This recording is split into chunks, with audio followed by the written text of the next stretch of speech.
While trying to finish my video on the Houston mass murders in my 1970s serial killer and mass murderer series, I found that I needed an image of a 1970s green Corvette that was owned by one of the murderers. I searched all over Pixabay and could find red, white, blue, black, but no green. What to do? Why, alter the color of a Corvette in Affinity Photo 2, of course. Here I have an image of a 1972 red Corvette. But I don't want a 1972 red Corvette. I want a picture of a 1972 green Corvette. So we're going to change the color of this one. The first thing we need to do is to make a duplicate of the layer to make sure that if we mess this up, that we'll be able to go back to where we were before. Okay, so I'll deselect the background right here because we're only going to use that as a backup and we won't need to worry about that too much. Now, with my new background layer selected, I'll select Layer, New Adjustment Layer,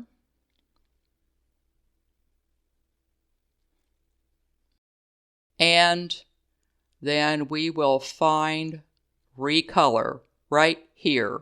So click on Recolor, and then a box will open. The car, the background, everything else will turn all red, but do not panic. Alrighty, I'm going to move the hue slider to the right until I get the green color that I want for the car. What's going on in the background right now is really kind of irrelevant. And I think I'm going to adjust the hue also. I mean, you can just fiddle around with this and adjust it and readjust it any way you want. When I get the color I want, then I'll just click X to close the box. You don't have to click a final button or a save button or anything like that on this one. Now what I want to do is I want to go to Layer and then go to New Empty Mask Layer, which is right here. So I'll click on New Empty Mask Layer, and then everything looks like it's gone back to normal. But what's happened is the new mask layer that we're going to be working on is under here. It's nested in this Recolor adjustment layer. So if you want to see it, then all you have to do is to click on this caret right here, and the little drop down will come and you'll see that you now have your new mask layer and it is automatically selected. Now you couldn't see that it was selected when it was nested, but I like to unnest it because I have a really bad habit of not selecting the layer that I'm working on, and then I wonder why things don't work. Okay, now let's go over here and make sure that these two circles right here, that the white one is in the front. Okay, so we've taken a look at all this stuff. Now the next thing we're going to do is to select the paintbrush tool right here. With the paintbrush tool selected, we're going to paint over the red parts of the car. Now my brush is a little bit small. So we're going to take this, we're going to paint over the red parts of the car. That's probably too big. And what I've seen, generally, I haven't done that, but generally probably what you should do is to, go around here first and then color everything in. I think I'm going to make that a little bit bigger so that I can see what I'm doing. Make sure that everything is going to be painted in.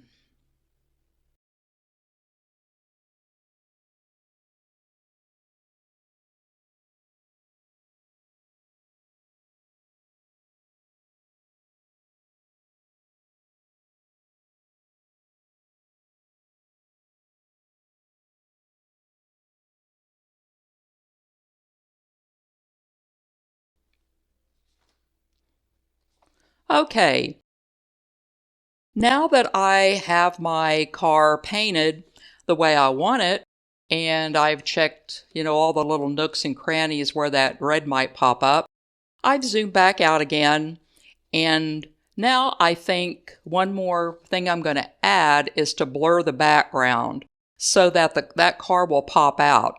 And the way you do that, now this time we're working with the background, we're not working with the car, so you have to select the background layer.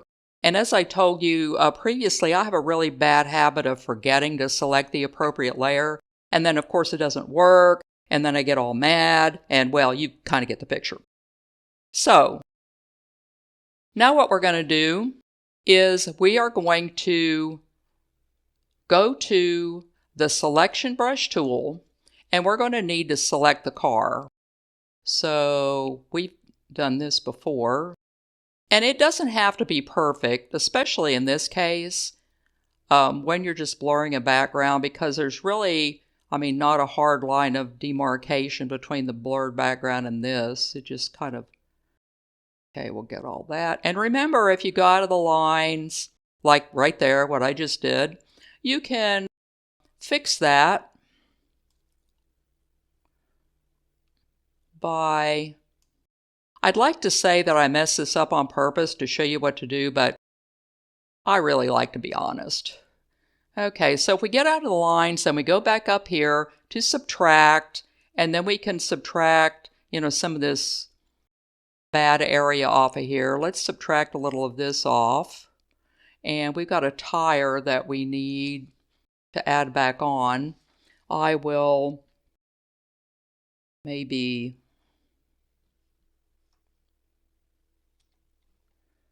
make my brush a little bit smaller. Okay, so let's see if, oh, that's probably not going to work.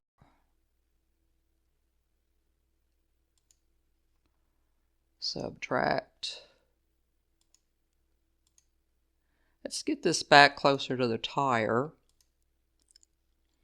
Okay, so now that I have my car selected, what I want to do is to go to Selection and then go to where it says Invert Pixel Selection, because by doing that, we're going to be selecting everything outside of the car, which is the part that we want to blur.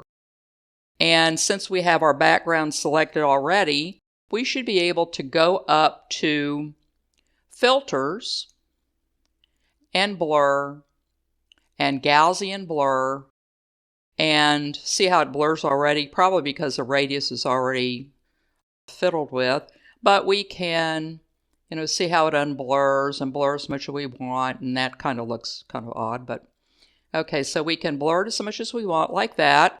And then once we are done, remember to select Apply, because if you exit out, it's going to disappear and you're going to have to do this all over.